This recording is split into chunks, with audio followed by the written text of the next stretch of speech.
bapak-bapak, ibu-ibu semua. Waalaikumsalam warahmatullahi wabarakatuh. Sebelumnya, apa kabar bapak-bapak, ibu-ibu? Baik. Oke, alhamdulillah baik ya ibu. Semoga kedepannya tetap baik juga, tetap sehat. Sebelumnya perkenalkan, saya Perawat Resti dan juga di sebelah saya ada Perawat Inaya, sebelah saya ada Perawat Najwa, dan di samping Perawat Najwa ada Perawat Nisa, di samping Perawat Nisa ada Perawat Tasya. Nah, jadi ibu-ibu, bapak-bapak sekalian, kami di sini yaitu dari Universitas Riau, dari Fakultas Keperawatan. Kami akan memberi sedikit edukasi dan juga tips mengenai hipertensi. Nah, nanti bapak-bapak sama ibu-ibu sekalian boleh tuh menyimak dan mendengarkan supaya tahu bagaimana cara mengatasi hipertensi. Penyuluhan ini sekitar 10 sampai 15 menit ya ibu-ibu, bapak-bapak. Apakah ibu-ibu sama bapak-bapak bersedia? Bersedia. Oke, baik. Mungkin langsung saja ya untuk menyingkat waktunya. Saya serahkan kepada Perawat Tasya untuk menyampaikan materi. Baik, Bapak Ibu semuanya, apa kabar yang pagi hari ini? Baik. Oh ya, jadi di sini saya akan menyampaikan sedikit materi ya tentang tekanan darah dan hipertensi. Bapak Ibu ada yang tahu apa itu tekanan darah? Darah yang di tubuh kita. Nah, jadi lebih tepatnya tekanan darah itu adalah kekuatan yang diperlukan supaya darah kita ini dapat mengalir di pembuluh darah ya.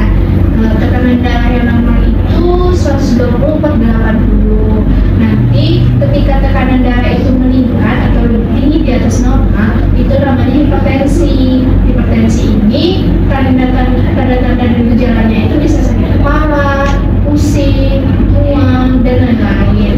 Dan tekanan darah yang bisa dikatakan hipertensi itu sekitar 140 atau 180 per 90 atau 110. Nanti jika di atas itu bisa menyebabkan, itu sudah tanda bahaya ya.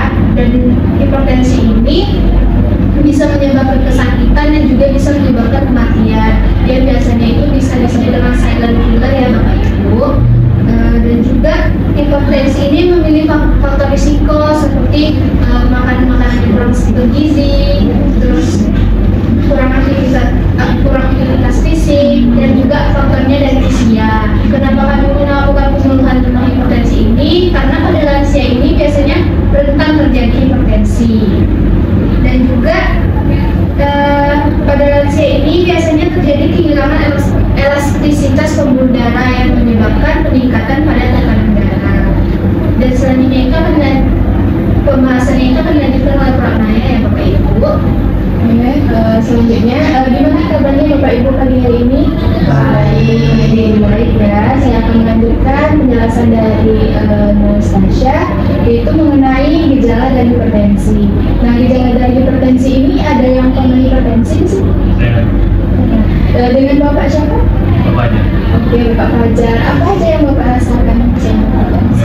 Pokoknya kalau hipertensi itu langsung pusing, langsung mual, kadang juga badannya jadi enak enteng gitu. Oke, benar ya Bapak Ibu yang dibilang dengan Bapak Fajar, itu gejalanya ada pusing, atau sakit kepala, terus juga mual, kemudian badan itu lemas, lelah, dan juga saking tingginya tekanan darah itu bisa membuat kita menjadi hilang kesadaran. Nah, selanjutnya itu ada komplikasi dari hipertensi. Salah satunya komplikasi itu ada kerusakan pada otak, terus juga membuat pada jantung, karena kerja darah itu tidak sampai ke jantung sehingga kerja jantung itu tidak maksimal begitu, jadi mengurangi kerja jantung, terus juga bisa membuat stroke. Ada Bapak Ibu tahu apa itu stroke? Oh iya, benar. Stroke, kemudian itu juga ada adanya kerusakan pada mata. Nah, selanjutnya itu saya akan menjelaskan cara mengatasi dan juga pencegahan dari hipertensi. Nah, cara mengatasinya itu pertama dengan kita melakukan diet. Diet di sini ada beberapa. Yang pertama itu ada diet rendah garam. Nah, rendah garam itu itu bisa Bapak Ibu lakukan dengan mengurangi makan garam, misalnya yang asin-asin dikurangi, masak dikurangi garamnya. Kemudian kita bisa juga melakukan rendah kolesterol, diet kolesterol, dan itu bisa dilakukan dengan mengurangi makan gorengan. Pada suka gorengan Bapak Ibu? Suka. Oke, kurangi ya Bapak Ibu. Ya, selanjutnya itu ada dengan diet konsumsi sayur dan juga buah, terutama buah belimbing. Nah, karena buah belimbing itu tuh sangat berpengaruh pada penurunan hipertensi. Nah, selanjutnya itu kita bisa melakukan olahraga pagi, minimal kita lakukan selama 15 menit paling kurang, bisa dengan berjalan kaki atau berlari-lari kecil, jangan yang berat-berat, yang ringan saja. Kemudian itu bapak-bapak di sini ada yang merokok? Tidak. Tidak? Ada? Ada. Oh, ada ya, dengan Bapak siapa? Vino. Vino. Oke, Bapak sudah berapa lama Bapak merokok? 2 tahun. Oh, 2 tahun. Oke, 2 tahun ya Pak. Mungkin itu merupakan salah satu penyebab dari Bapak hipertensi. Nah, jadi Bapak harus mengurangi merokok agar jika Bapak hipertensi itu bisa menurunkan hipertensi. Kemudian itu bisa dengan melakukan nggak ada yang minum alkohol kan di sini Bapak Ibu? Tidak. Ya, oke, bagus ya Bapak Ibu. Kemudian itu kita umur Bapak Ibu di sini rata-rata berapa? 60. Ada yang di atas 65 tahun? Saya 68. Oh, 68 ya Bapak. Oke, saya akan menjelaskan di sini ya Bapak tentang hipertensi senilis. Jadi hipertensi senilis itu merupakan hipertensi yang terjadi pada lansia tetapi di atas 65 tahun. Nah, jadi biasanya itu Bapak terjadinya itu bukan karena gaya hidup, jadi terjadi karena emang faktor penuaan gitu. Jadi emang alami dari tubuh begitu Bapak. Mungkin selanjutnya penjelasan akan dijelaskan oleh Nurse. Baik, sebelumnya biasanya kalau bapak-bapak atau ibu kalau terkena tensi biasanya ngapain? Istirahat sih. Istirahat udah paling.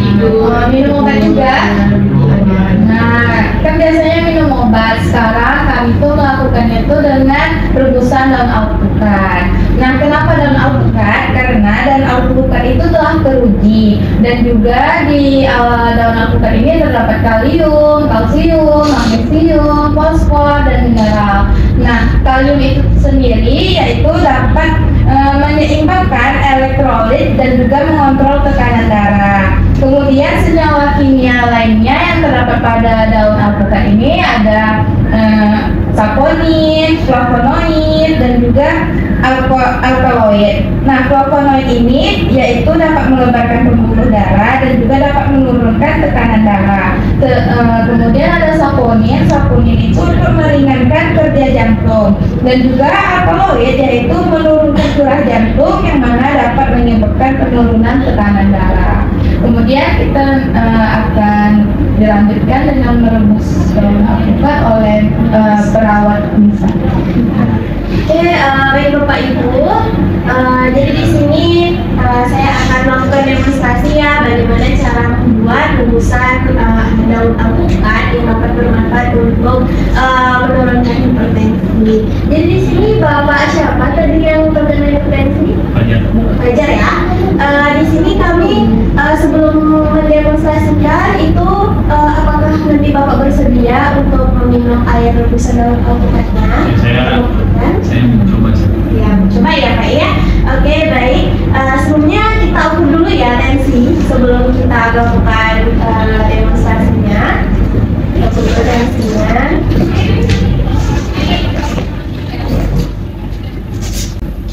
Untuk isolasikan dulu. Jadi Bapak berapa? 140 ya? 140. Ini kita coba ya Pak ya. Itu Bapak terakhir ukur tensinya kapan Pak? 3 minggu lalu. Oh, 3 minggu lalu. Karena kan saya kan tensi kan jadi cukup rutin untuk ngecek tensi. Ya, bagus sekali ya Pak ya. Dan kita melakukan penanganan itu cepat.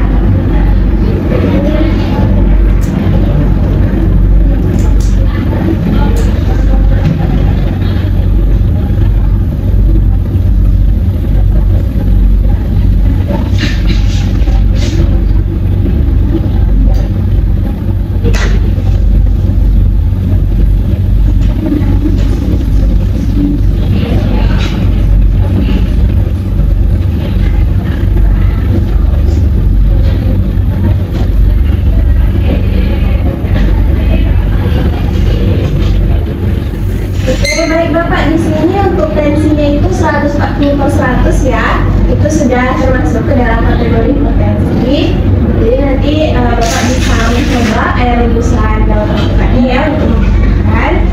Oke, nanti kita ukur lagi tensinya ya Pak ya. Oke. Ya, sudah. Baik Bapak Ibu, di sini kita akan mendemonstrasikan cara untuk merebus air daun alpukat, di mana yang bertujuan untuk menurunkan hipertensi. Karena selain dengan menggunakan obat-obatan, kita bisa menggunakan bahan-bahannya, maka itu juga yang lebih aman, lebih berkurang juga efeknya, dan itu bisa cepat kita tangani tanpa harus pergi ke apotek dulu untuk membeli obatnya. Di sini bahan-bahan yang dibutuhkannya itu mudah, ada di sekitar Bapak Ibu, yaitu ada daun alpukat. Kita itu menggunakan 5-7 lembar daun alpukat, kemudian airnya itu 500 cc atau sekitar 12 ml. Jadi saya sudah ada gelasnya. Kemudian itu kita butuhkan saringan dan juga panci. Di sini kami kebetulan membawa panci listrik yang Bapak Ibu itu bisa menggunakan panci biasa dan menggunakan kompor gas atau kompor gas atau minyak. Sebelumnya apakah ada yang ingin Bapak Ibu tanyakan? Ya, pertama kita sebelum melakukan perebusan kita mencuci dulu ya tangan. Di sini saya ada membawa hand sanitizer, cuci tangan. Bapak Ibu bisa mencuci tangannya dengan menggunakan sabun nanti. Kemudian kalau sudah kita siapkan 5-7 lembar daun alpukat. Di sini ada 1. Kita memakai 7 buah ya Bapak Ibu. 2, 3, 4, 5. Harus 7 lembar. Menurut beberapa penelitian, kami juga tidak sembarang ya untuk memberikan penyuluhan dan edukasi. Jadi ini berdasarkan penelitian para peneliti dari jurnal-jurnal juga bahwa digunakan 7 lembar. Kalau 1 kenapa sus? Kalau 1 itu berkurang keefektifannya ya Bapak Ibu. Oke. Ya, sudah. Selain daun alpukat ada daun yang lain? Sebenarnya banyak, cuma di sini penyuluhannya kami terkhusus pada daun alpukat ya Bapak. Oke, sudah 7 buah. Kemudian kita masukkan air itu ke dalam gelas untuk takarannya. Dimana takarannya ini 2 gelas daun belimbing ya Bapak Ibu. Hasilnya jadi berapa gelas? Hasilnya ada yang jadi 1 gelas atau 1 gelas setengah. Karena dia dilakukan perebusan sampai mendidih ya Bapak Ibu. Kita menggunakan air ya. Jadi kita ukur dulu dengan menggunakan gelas sembiring. Oke, ini 1 gelas kita masukkan ke dalam panci. Nanti itu dihabiskan semuanya.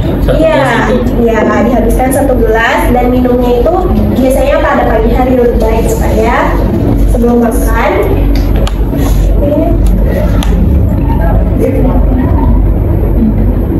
Dan coba minumnya itu rutin selama 5 hari biar lebih bekerja. Oke, sudah 2 gelas. Selanjutnya kita harus ya, boleh bantu dalam setengah itu ya.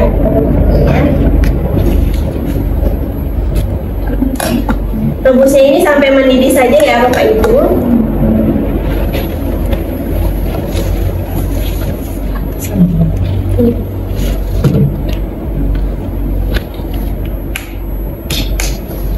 Ini sudah.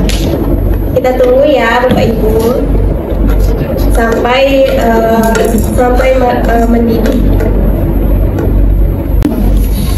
Oke ya Bapak Ibu, di sini sudah mendidih ya air rebusan dan alpukatnya. Sekarang bisa dimatikan semua. Selanjutnya kita menggunakan saringan ya untuk menyaring air rebusannya. Baunya kok ya tidak enak. Ya, tetapi khasiatnya sangat baik ya Bapak Ibu.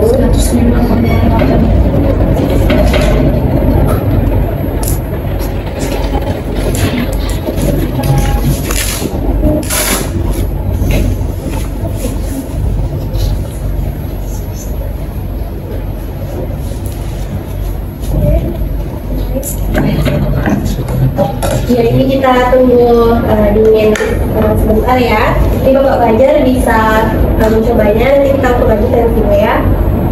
Oke, Bapak Fajar silakan boleh minum air rebusannya. Aman kan ini, Sus? Ya, kita sudah terbukti juga ya Kak ya. Di sini Bapak Ibu bisa minumnya 1 kali sehari di pagi hari selama 5 hari ya untuk hasil yang signifikan. Kita tunggu reaksinya 15 menit, kita ukur tensinya. Mungkin pada 15 menit ini belum terlalu berpengaruh, tetapi Bapak Ibu bisa mencobanya selama 5 hari ya. Pada pagi hari itu rutin agar hasil yang didapatkan itu bisa maksimal. Bapak Fajar boleh dihabiskan minumnya. Bagaimana hasil Bapak? Ya, ramuan biasa sebenarnya. Karena saya kan sering juga minum, tapi bukan yang daun alpukat. Biasanya Bapak minum apa? Itu yang temulawak, kunyit, sama seledri. Bisa juga ya Pak ya.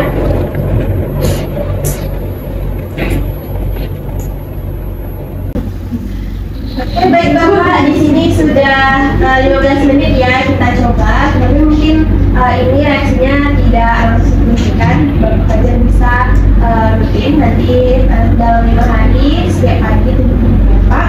Kita coba dulu. Oke.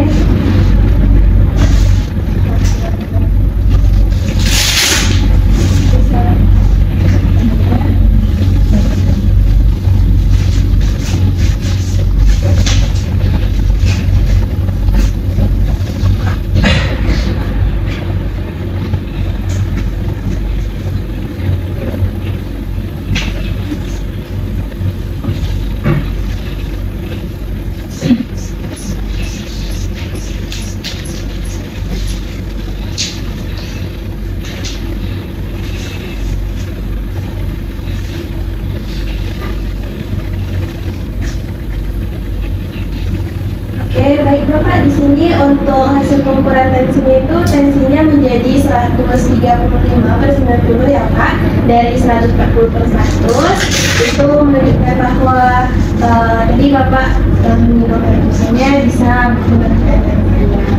Oke, baik, demikian untuk demonstrasinya. Bapak Ibu bisa melakukannya rutin ya selama 5 hari. Tadinya saya kembalikan kepada moderator kami, yaitu perawat Resti. Oke, itu tadi ya Bapak-Bapak, Ibu-Ibu, tips dari kami semua mengenai hipertensi. Sebelumnya ada yang Bapak-Bapak sama Ibu-Ibu ingin tanyakan mengenai hipertensi? Oke, berarti Bapak-Bapak sama Ibu-Ibu sekalian sudah paham ya mengenai hipertensi, bagaimana cara mengatasinya, bagaimana cara menjaganya biar tensi kita tetap stabil juga ya.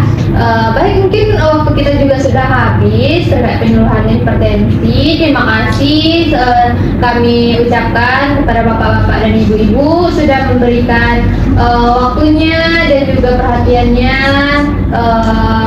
dan kami semua minta maaf jika ada kesalahan, dan juga semoga Bapak-Bapak dan Ibu-Ibu semua kedepannya tetap sehat, tetap melakukan aktivitas pada umumnya, dan terhindar sebisa mungkin terhindar dari hipertensi ya.